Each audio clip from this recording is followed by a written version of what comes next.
Paul Graham from Optimal Body Personal Training. Today I'm going to answer the question, how much calories should I eat to lose weight? The weight loss industry makes things very confusing for you when you're trying to figure out how much to eat or how many calories should I eat. I'm going to try to simplify this as much as possible to give you something usable you can actually take away from this video and put into practice in your day-to-day life. So most people are familiar with the calories in versus calories out idea. So you need to burn out more calories than you consume to lose weight. And this is true, you need to have more energy going out than is coming in, so you use up stores of body fat. But that might leave you wondering, how much calories should I eat to get into that energy deficit? If you search online, there's a lot of different calculators and formulas to tell you this is the exact number of calories you should eat. First, I'd suggest you avoid doing that. This is something the weight loss industry tries to get you to do, but in reality, it's gonna make things a lot more confusing for you. Typically, for most people, counting calories is completely unsustainable. You wanna figure out a way to learn how to adjust calorie intake to get to the results without having to constantly count them. So today I'm gonna try to teach you how much food to eat without needing to stress over how much calories to eat. So the first thing you need to do is get consistent with how much food you're eating. Most people have a large variance in the amount of food they're consuming from day to day. They often think they're getting almost the exact same amount, but they're actually getting a lot of variance. So slow down, try to pay attention to this, and get consistent day to day. This is gonna make things a lot easier. Then what you wanna do is adjust this based on the results you're seeing. This is what we take, which is called a results-based approach to coaching. So actually taking the individual, you, and adjusting how much you're consuming based on what is happening with your body. So if you're trying to lose weight, you can look at what's happening with that number on the scale. So if you're eating a certain amount of food consistently and you're not seeing the number on the scale going down, you have to make some adjustments. There's 4 key things you have to do. The first one is making sure you have that consistency.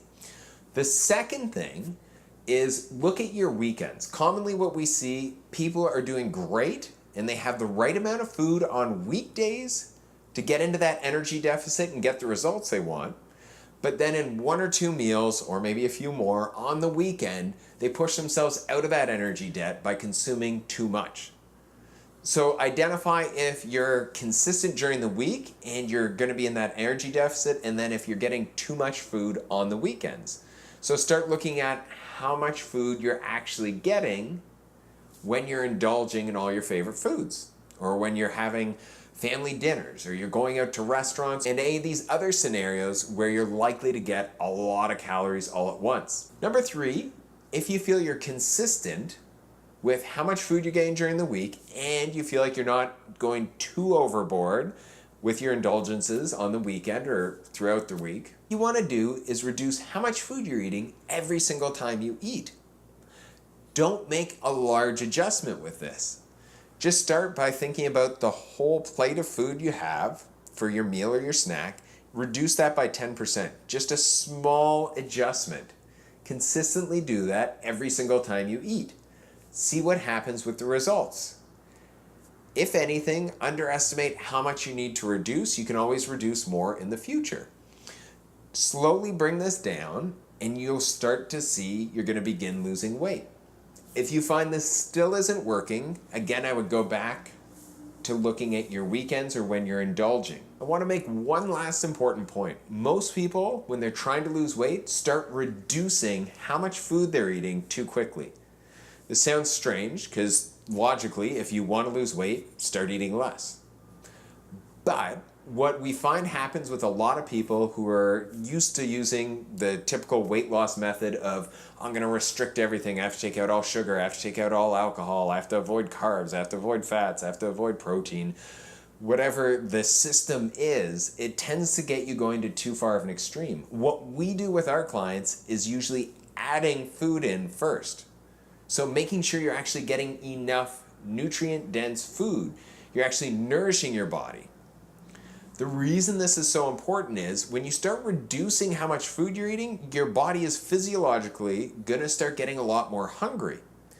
The more nutritious food you can get in there, so getting lots of lean proteins, lots of fiber from fruits and vegetables, getting the right amount of healthy fats, right amount of smart carbs, the easier it's going to be to reduce how much food you're eating without getting really strong cravings for other food. Most people start reducing how much they're eating first by eliminating a bunch of foods, and then their cravings get the best of them, and that's where it feels like they don't have enough motivation or they don't have enough willpower to stick to their diet. Most of the time, it's how the weight loss industry is setting up how you should eat that's creating the problems with you sticking to your diet. So first, before you use any of these strategies, make sure you're getting enough nutritious food. Most people aren't getting enough.